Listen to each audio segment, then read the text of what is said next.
मनोज अपने आप को बहुत खुशकिस्मत मानता था क्योंकि उसको बहुत अच्छी पत्नी मिली थी। मनोज की पत्नी और उसकी माँ में बहुत अच्छी बनती थी। दोनों माँ बेटी की तरह रहती थी। बहू अपनी सास से बिल्कुल बेटी जैसा ही बर्ताव करती थी। बेटी की तरह रूठ जाती थी और जिद करके अपनी बात मनवा लेती थी। मनोज एक ही लौता लड़का है। मनोज के पिताजी नहीं हैं। मनोज की आर्थिक स्थिति इतनी अच्छी नहीं है, लेकिन घर में शांति और प्यार होने के कारण वह मेहनत करके अच्छे से अपना घर चला रहा है। बहू और सास की इस जोड़ी जोड़ी की चर्चा अब मोहल्ले रिश्तेदारों में भी होने लगी है। इनकी मिसाल दी जाने लगी है। लेकिन एक शाम अचानक मनोज की माँ मनोज को जोर से चिल्लाकर कमरे से बाहर बुलाती है। मनोज आता है और पूछता है, क्या हुआ माँ, क्यों चिल्ला रही हो? मनोज की माँ बोलती है कि तेरी पत्नी को समझा ले, अब बस बहुत हो गया। मैं इतने दिन चुप रही, लेकिन अब मुझसे नहीं होता। वो हर बात में मुझसे जिद करती है। इतने में बहू भी कमरे से आकर माँ से पूछती है, क्या हुआ माँ जी, आप क्यों परेशान हैं? माँ कहती है, तू चुप कर, मुझे तुझसे बात नहीं करनी है। बहू कहती है, क्या हुआ, मुझसे कुछ गलती हुई है क्या?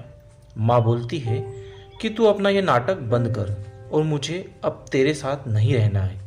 माँ कहती है, बेटा तू मुझे गांव छोड़ा। बेटा बोलता है, वहाँ कौन है और वहाँ क्या करोगी? माँ कहती है, मेरा भाई है और मैं मजदूरी कर लूँगी, लेकिन अब इसके साथ नहीं रहूँगी। अब मुझे बची हुई ज़िंदगी वहीं गुजारनी है। बहू बोलती है, माँ जी आप कैसी बातें कर रही हैं? हमारे होते हुए हमसे कुछ गलती हो गई है तो बताएं। माँ बोलती है, तू तो मुझसे बात मत कर। तेरी माँ मैं नहीं। तेरी माँ वो है जिसने तुझे जन्म दिया, पर तुझे कुछ सिखा नहीं पाई। बहू को थोड़ा बुरा लगा। माँ जी आप कुछ भी बोल रही हैं, आपकी तबीयत ठीक है? बेटा बोलता है, माँ तुम आराम करो, हम शाम को बात करेंगे। माँ एकदम जिद पर अड़ जाती है, मुझे अभी गांव छोड़कर आ, अब मुझे यहाँ नहीं रहना। मनोज और उसकी पत्नी को कुछ समझ नहीं आता, लेकिन माँ जिद पर अड़ी रहती है, तो मनोज को उनकी बात माननी पड़ती है और उन्हें गांव छोड़कर आना पड़ता है। घर आकर फिर वो अपनी पत्नी से बात करता है और उससे पूछता है कि तुमने कुछ कहा क्या जो माँ इतनी बिगड़ गई है? पत्नी बोलती है, इस उम्र में अक्सर यह होता है, चिड़चिड़ापन आ जाता है।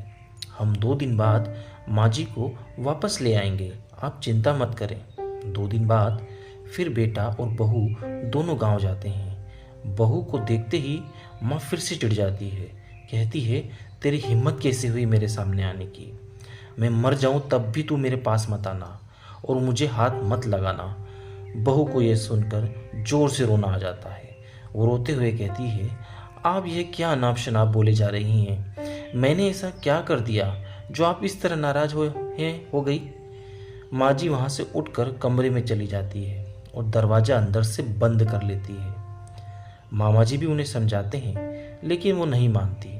बेटा और बहू वापस अपने घर आ जाते हैं। बहू अपने कमरे में बैठी रोती रहती है।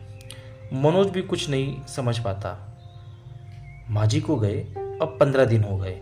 इतने दिन तक उनसे दूर ना बेटा रहा ना बहू। मनोज की पत्नी फिर उन्हें गांव जाने को कहती है और कहती है, जैसा मैं बोलूं वैसा वहां जाकर कहना। मनोज जाता है और माँ को कहता है, माँ तुम्हारी बहू सीढ़ी पर से गिर गई है और 15 दिन से तुम्हें याद कर रही है। माँ एकदम से बोलती है, क्या 15 दिन? और तू अब बता रहा है? वो फटाफट तैयार होकर मनोज के साथ वापस आती है। साथ में मामा जी भी आते हैं। माँ घर पहुंचकर जोर से पुकारते हुए दरवाजे से आती है, बहू बहू, और बहू के कमरे में जाकर बिस्तर पर सोई बहू को गले लग जाती है और रोने लगती है। बहू भी माँ जी को से मिलकर रोती है। फिर बहू कहती है, जब आप इतना प्यार करती हैं तो वहाँ क्यों बैठी हैं 15 दिन से? माँ जी कहती है, तुमने झूठ बोलकर मुझे बुलाया। हाँ, पर पहले आप यह बताओ, आप ऐसा बर्ताव क्यों कर रही थी? आपको मेरी कसम है, बहू कहती है। माँ जी बहू के फिर गले लगती है और कहती है, बेटा, उस दिन जब मैं मंदिर से आई तो मैंने तुम्हारी और मनोज की बातें सुन ली। तुम बोल रही थी कि अभी हम बच्चा नहीं कर सकते क्योंकि उसकी ठीक से परवरिश नहीं कर पाएंगे। मैं तुम दोनों पर बोझ बन गई। मेरी वजह से तुम न जाने कितनी चीज़ों से समझौता कर रहे हो।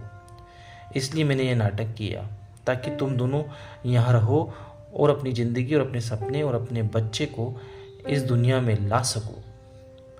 मैं अब कितने दिन रहूँगी?